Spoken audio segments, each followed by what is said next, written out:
We are delighted, though, that the university has come through with payment on its own. And we should pause a moment to thank the man most responsible for carrying through, Father John Culkin. Father, would you stand up and take a bow?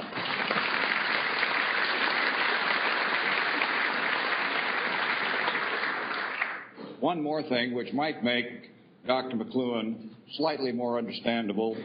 He is a Texan by marriage. His wife is from Fort Worth. And now it gives me pleasure to introduce our seeing eye dog for the day, Dr. Ralph Baldwin, who will be followed by Dr. McLuhan on the topic, open mind surgery. Dr. Baldwin.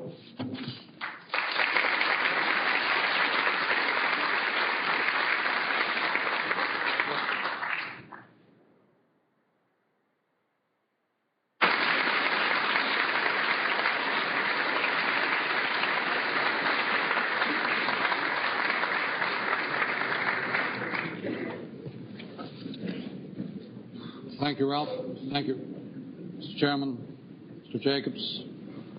It's good to be here with all of you, although I can't profess that this is the very moment I've been waiting for.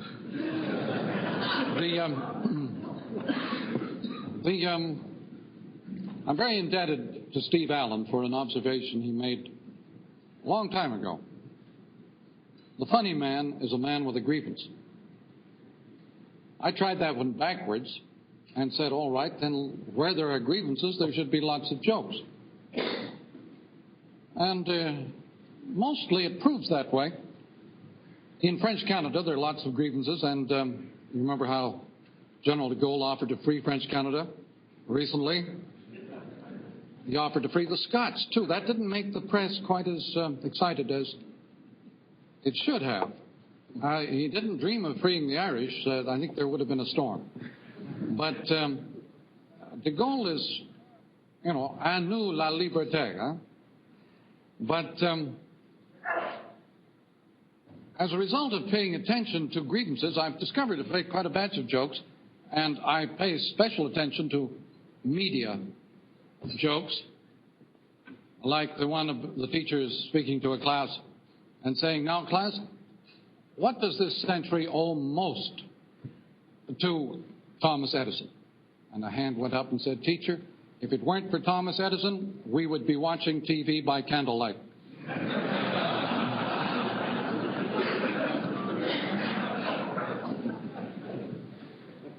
The French Canadians revel in jokes like the one about the president of Canadian Shell chatting on the phone with the president of American Shell a couple of years hence.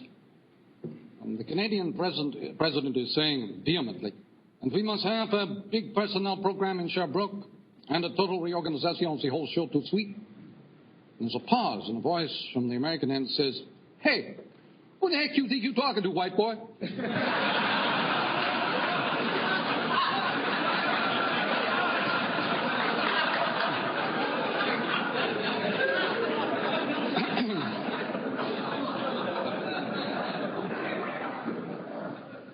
It was quite recently that I began to pay a little attention to the effect of radio on the 20s. And as you know, it brought in the jazz age and the jazz babies. It brought in Hitler.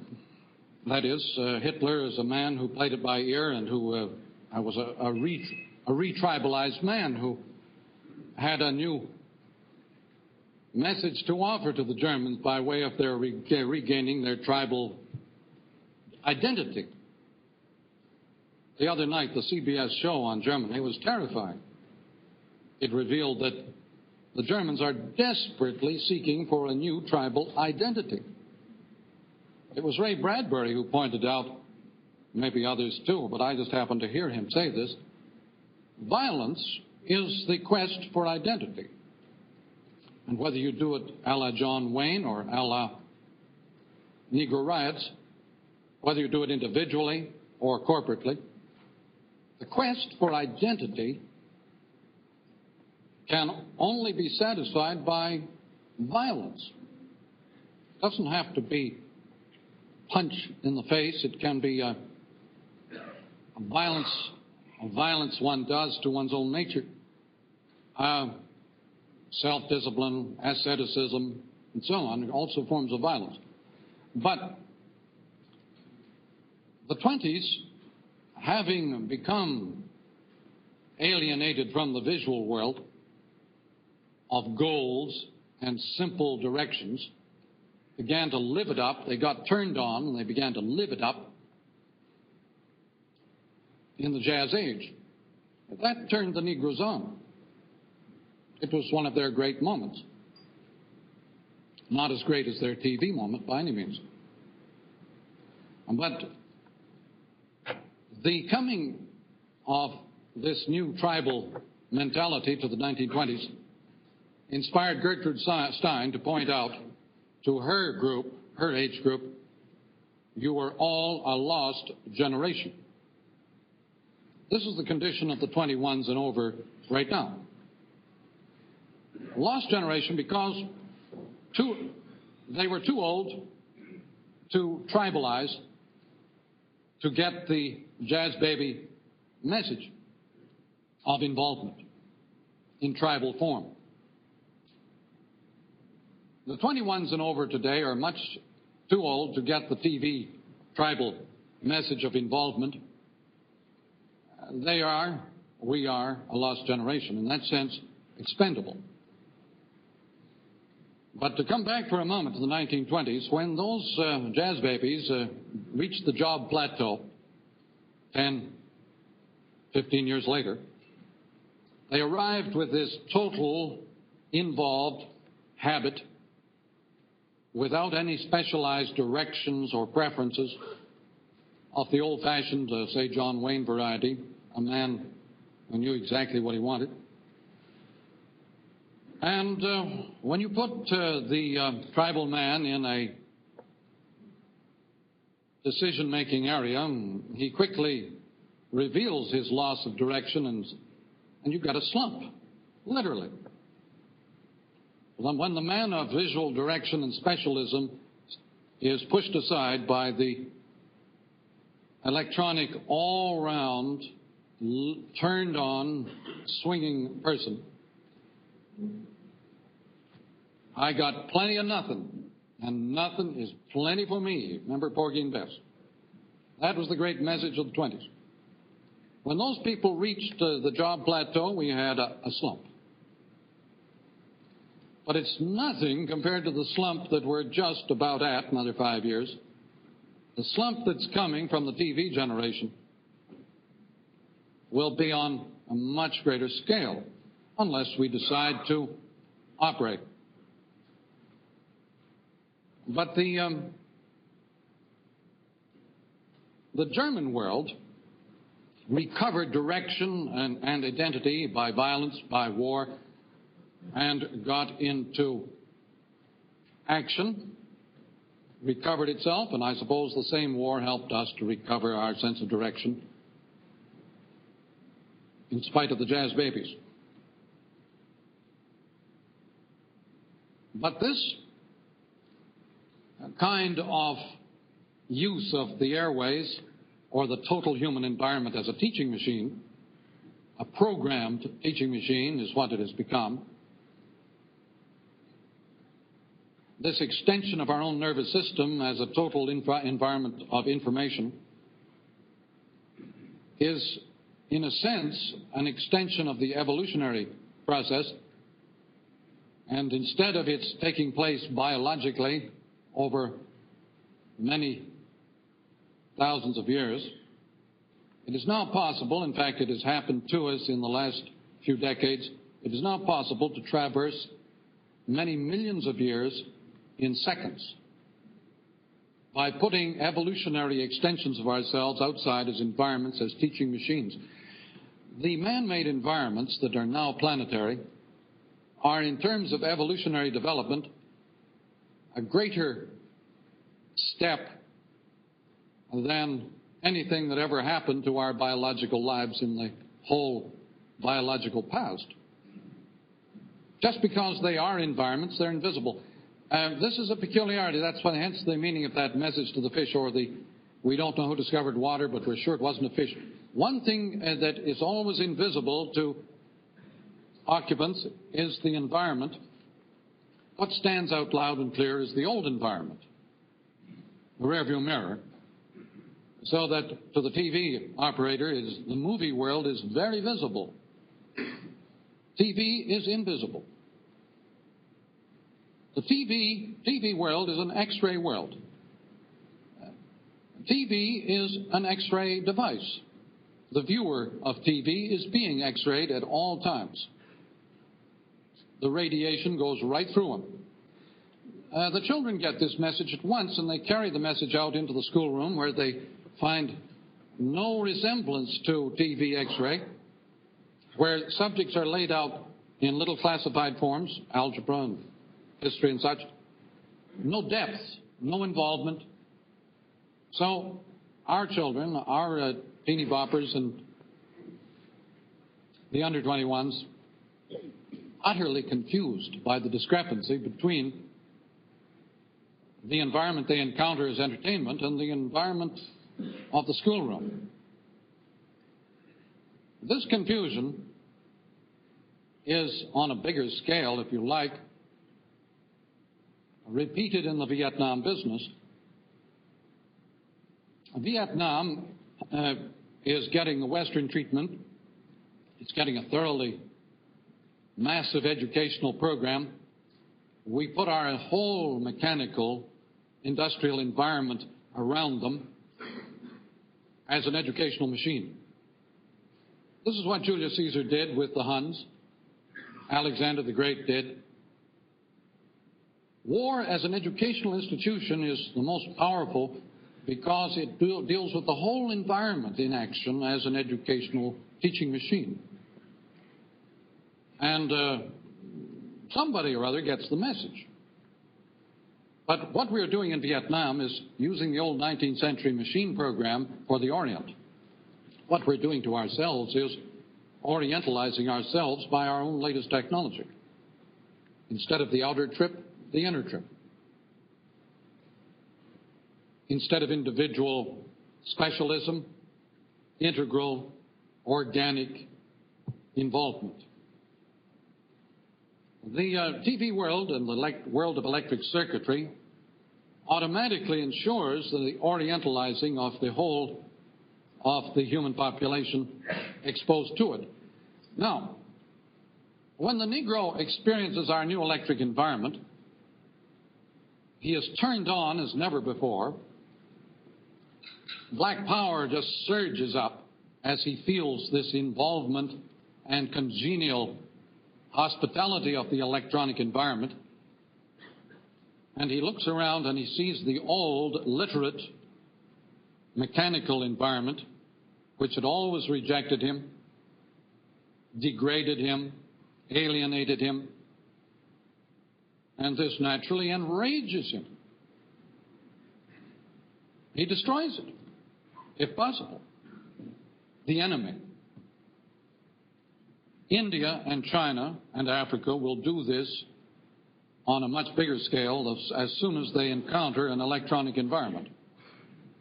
Up till now, they're getting the 19th century, not the 20th. The 19th century was the old machine age of fragmentation, literacy, and specialism. The one that the liberal mind has never got beyond. It's never studied the later environment. It's literate, visual, detached, non-involved.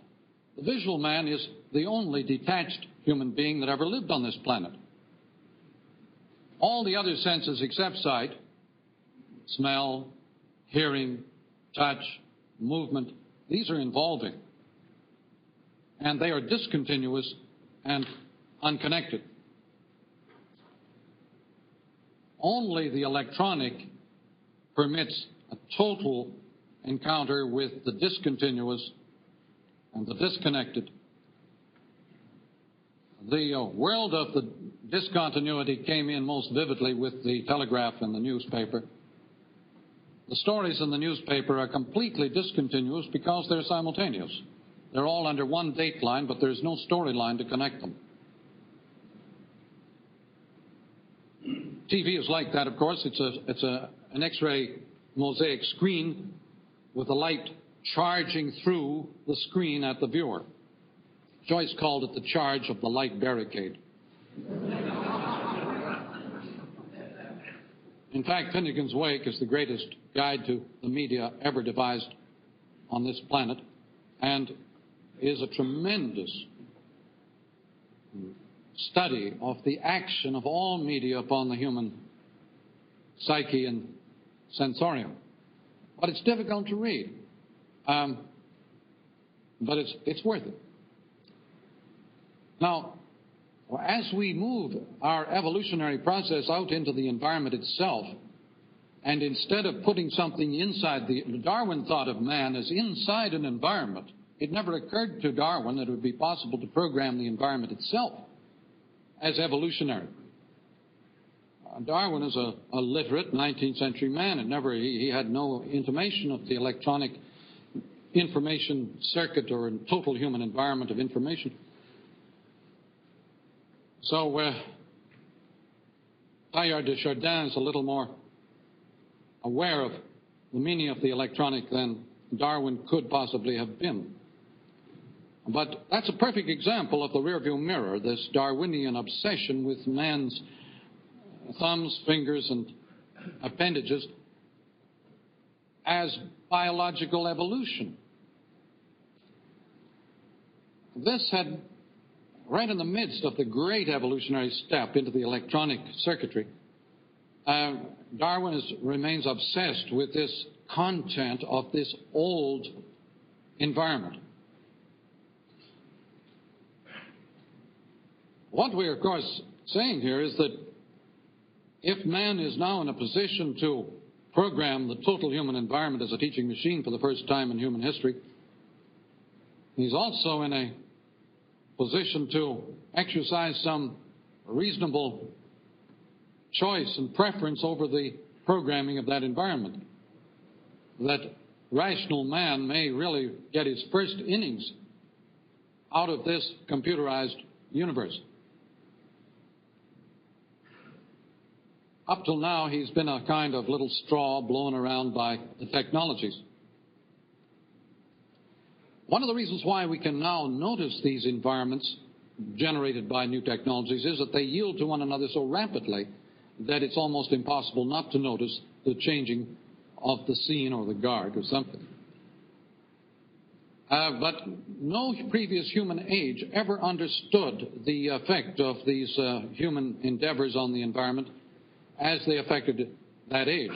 They always understood the effect on the previous age, but never the effect on themselves. The history of utopias is the history of rearview mirrors. Every utopia is a picture of the preceding age, like Bonanza Land. There is never a utopia that copes with the present, any present. Man seems to have this built-in device of rearview mirrorism because he fears this confrontation with the total human environment. The only person who seems to habitually encounter and report on the new present is the artist. And whenever he passes in his report, he is at once branded as a kook, because the present is always unrecognizable,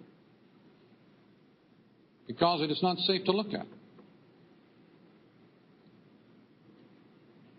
When one understands the operation of these new environments on our human equipment, it then becomes easy to predict and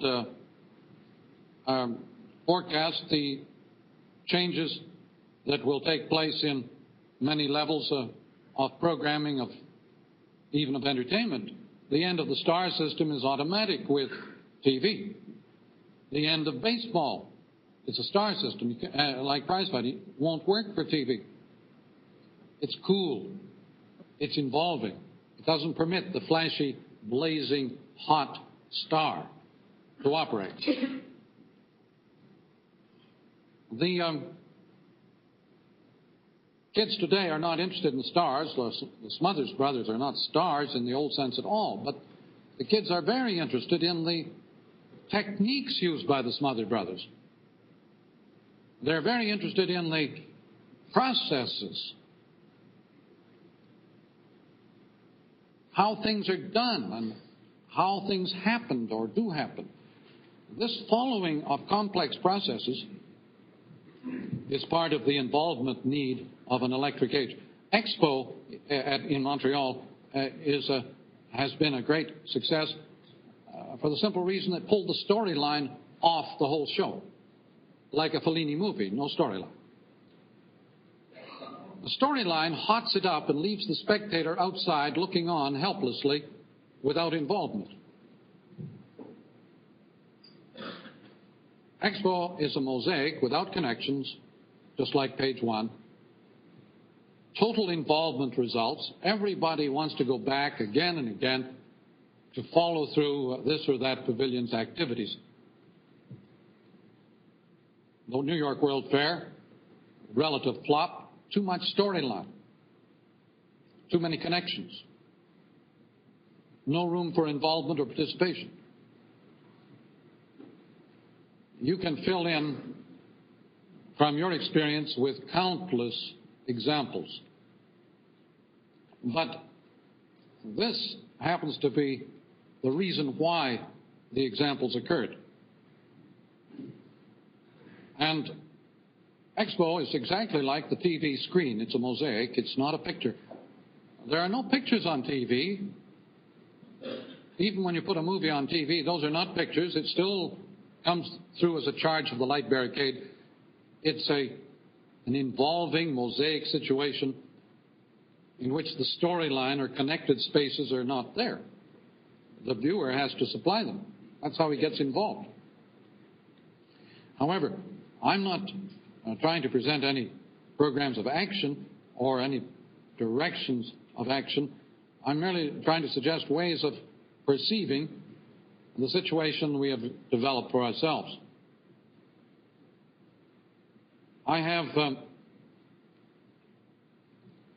as I listened to Ralph, I was recalled another communication story about the 2 Navajo Indians who were having a little chat across a Arizona Valley by smoke signal. And midway through their chat, the AEC released an atomic charge, and when the big mushroom cloud cleared away, one of the Indians sent up a little smoke signal to the effect, "Gee, I wish I'd said that."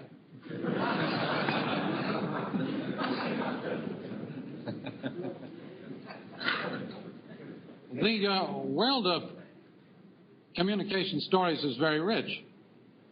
A sort of old-fashioned one is about the 2 goats at the back of a Hollywood studio, an old MGM studio, where there are masses of old throwaway film. And one of the goats kicked open a can containing a picture of Gone with the Wind. And having nibbled a bit, eagerly signaled to his companion to come on and get a bite of this. When the companion arrived and nibbled, the other one said, "How about it?" "Oh, I don't know. I think I like the book better."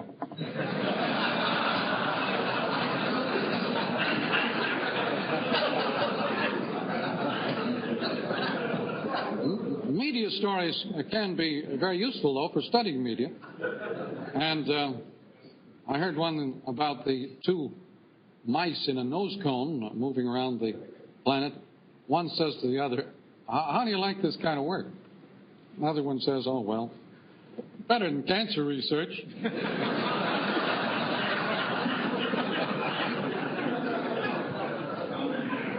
You can see the grievances sticking out a mile. But good old Steve Allen and his observation. If jokes arise from grievances and irritation, then perhaps they serve as a release or catharsis of the same. I'm rather puzzled. I'm sure there's a reasonable cause. I haven't heard a story a funny story since I came to New York 2 or 3 weeks ago. Just don't hear any. Well, it isn't repeatable. That's my grievance for the day. But I have this uneasy feeling that I've released a number of these atomic charges, predicting the next depression is not far off once our TV kids reach the job plateau. They don't want jobs. The next phase is the dropout executive.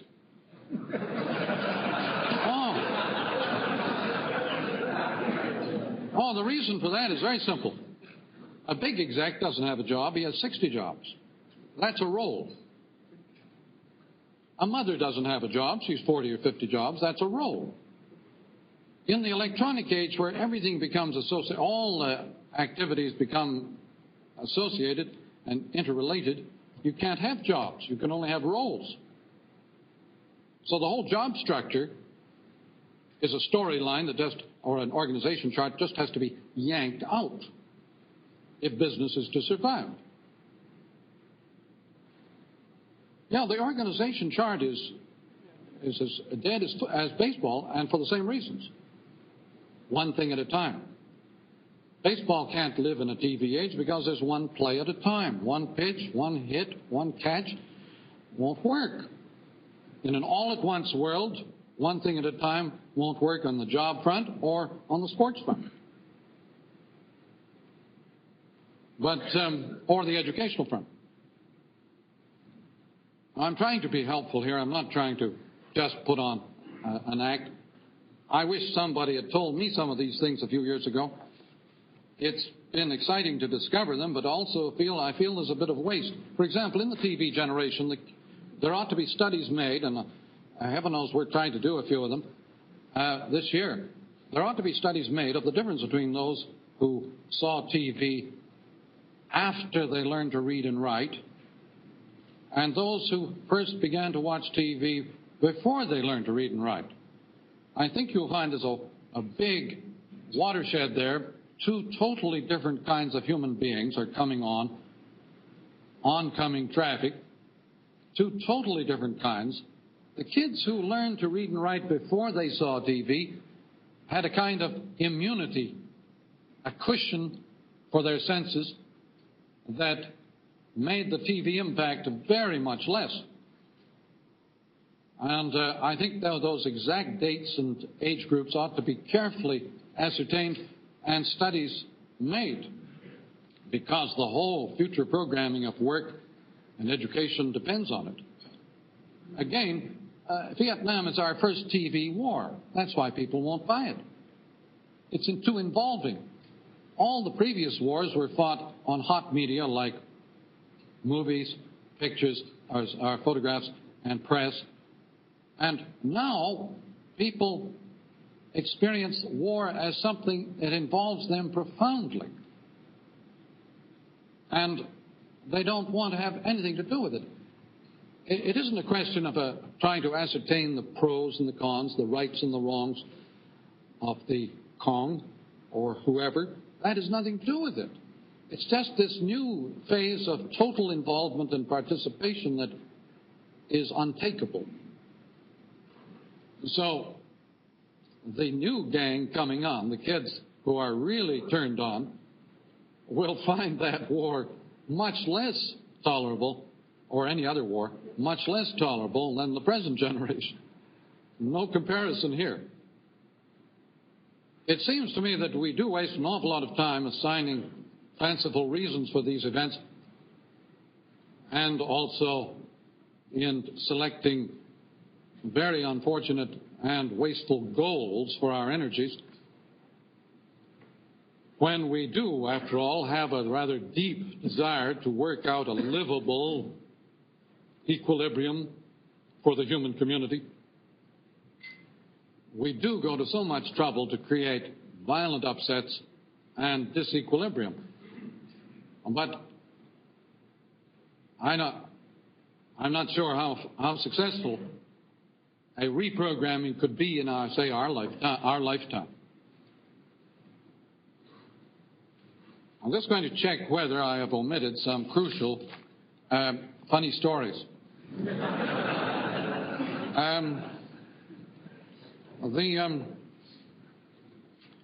Probably not, but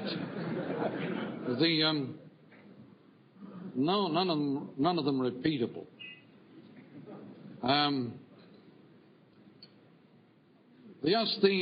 I see one hint there.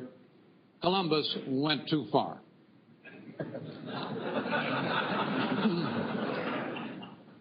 It's like that similar observation, Plymouth Rock should have landed on the Pilgrims.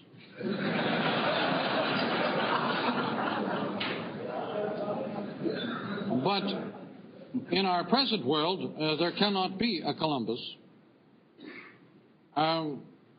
External exploration has ended, and the future of exploration is necessarily internal, whether in medicine or in entertainment. So, since I feel you are in good humor at this moment, I think I will fold my tents like the Arabs and quietly steal off. Thank you very much.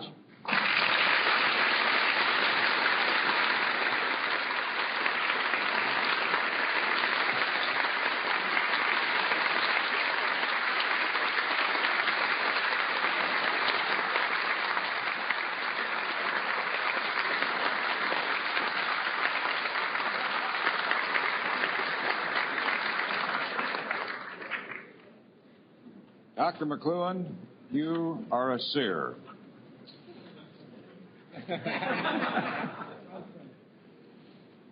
Thank you very much, Doctor. And Dr. Ralph Baldwin, you've added immeasurably to our two-day seminar, and we thank you.